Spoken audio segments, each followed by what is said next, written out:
The courtroom was already buzzing when the doors opened. Journalists filled the benches, legal pads ready, cameras angled just right. Outside, snow still clung to the streets of Summit County, Utah, but inside the courthouse, the air was tense and dry. Everyone believed they knew how this case would end.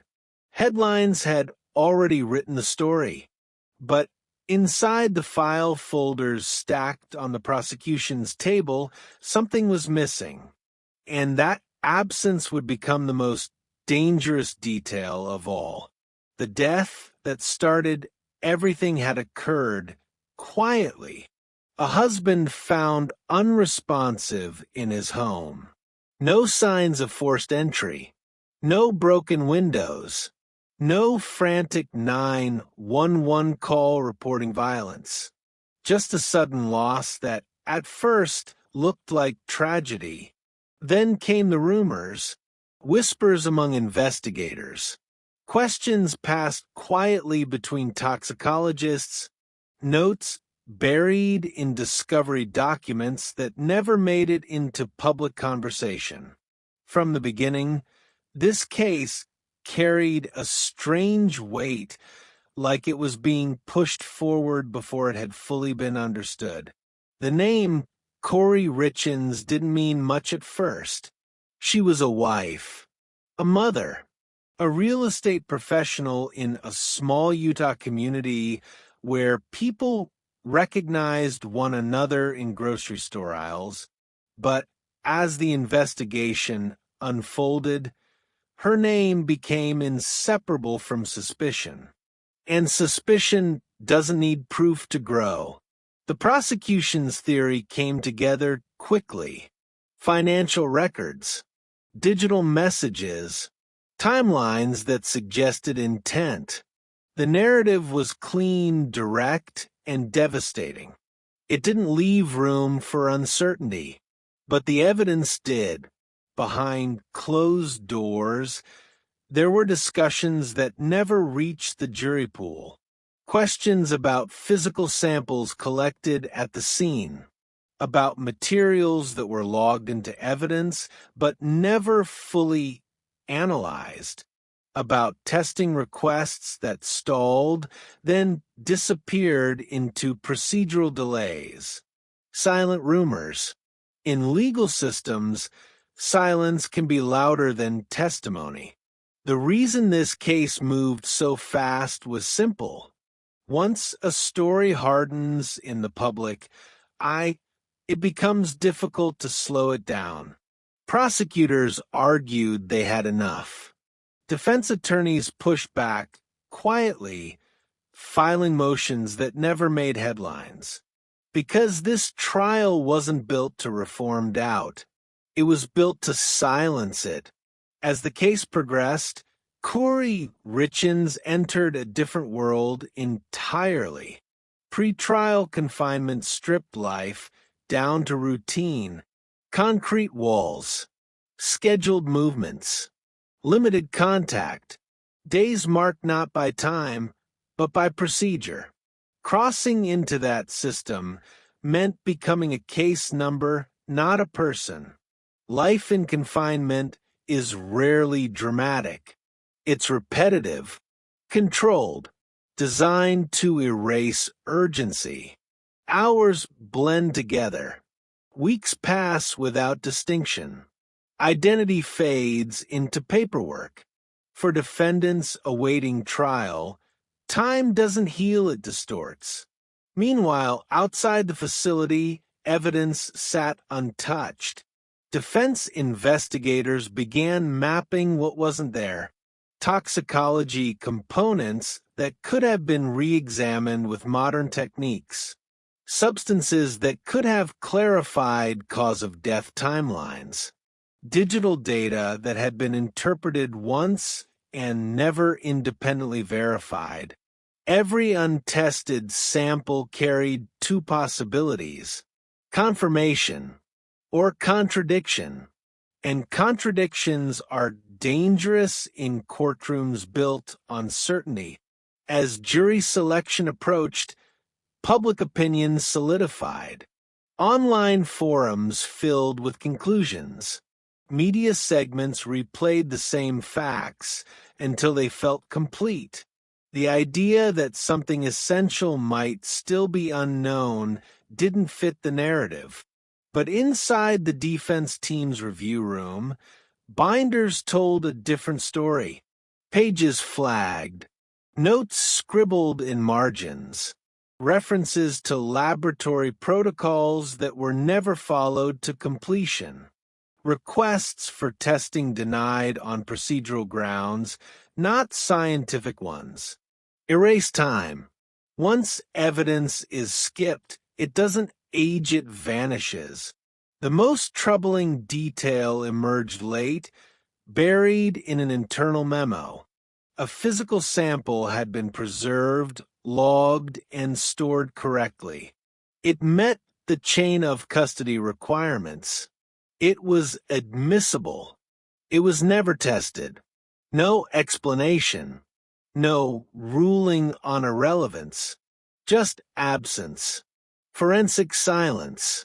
When defense attorneys raised the issue formally, the response was measured and firm.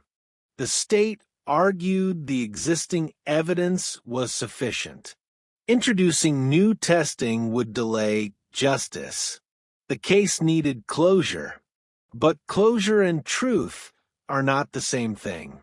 As the first day of trial approached, Kouri Richins sat alone in a holding area, separated from the courtroom by concrete walls and locked doors. Outside, reporters rehearsed sound bites. Inside, a legal team prepared to argue not innocence, but incompleteness. Because sometimes the most powerful defense isn't an alibi. It's the question no one wants asked. Late that night, a final document was added to the defense file, a lab availability notice, a confirmation that the untested evidence could still be analyzed if the court allowed it. The clock was running out, and if that evidence spoke, it could change everything. But whether it would ever be heard was a decision already slipping away. Because when a system decides a story is finished, the truth has to fight to survive. The motion was filed just before dawn.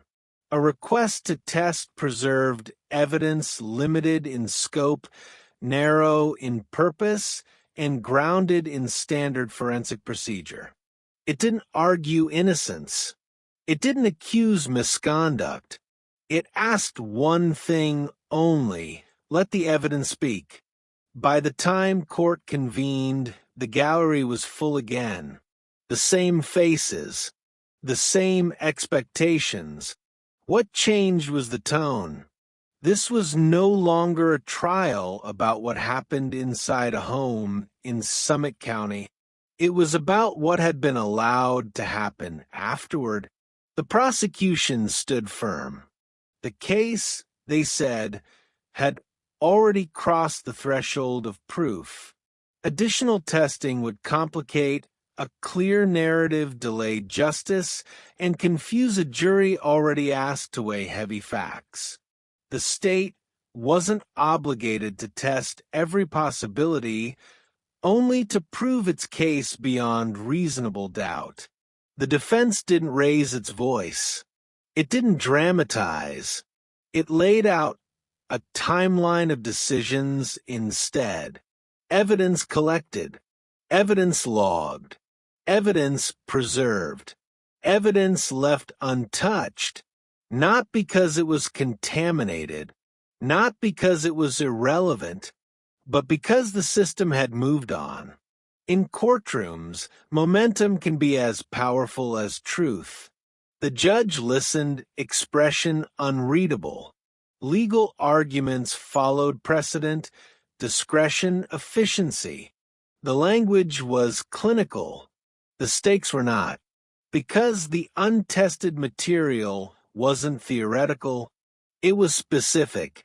It had the potential to confirm the prosecution's timeline or fracture it entirely, to clarify cause, concentration, and sequence, to close gaps that had been filled with assumption, and assumptions are fragile things.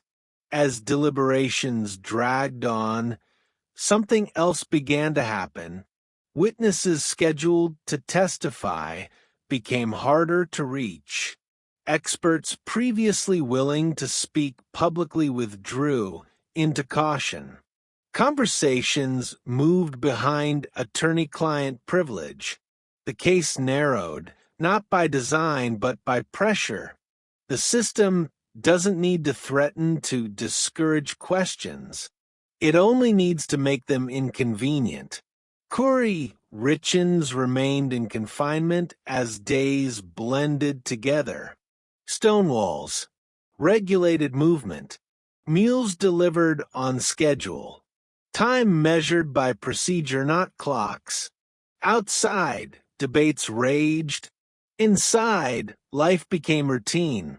Obedience wasn't demanded. It was enforced by design. In that space, identity thinned. You became a role in a process already underway. The ruling came quietly. The request to test the evidence was denied, not because it lacked merit, but because it lacked necessity. The court found the existing record sufficient. The trial would proceed. For the public, the decision barely registered. For legal analysts, it was a familiar outcome. For the defense, it was the closing of a door that rarely reopens, because untested evidence doesn't get louder with time. It disappears. The trial moved forward. Arguments were made. Experts testified. Timelines were presented as complete. The jury was asked to decide between two stories, one streamlined, one fragmented. The unspoken truth never entered the room. When the verdict came, it felt inevitable to many. Closure, finally, a conclusion that fit the story people had already accepted. But cases don't end when verdicts are read. They end when questions stop being asked. Months later, appellate filings quietly reference the same issue again. Preserved evidence, untested material, missed opportunity. The language was colder now, narrower, the window smaller, and somewhere in storage, a sample remained sealed, logged, preserved, silent. The law had spoken. The evidence had not. They say justice is blind, but it isn't deaf. It hears what it is allowed to hear. And in this case, something was never given a voice. If this story unsettled you, you're not ready for the next one, subscribe so you don't miss it.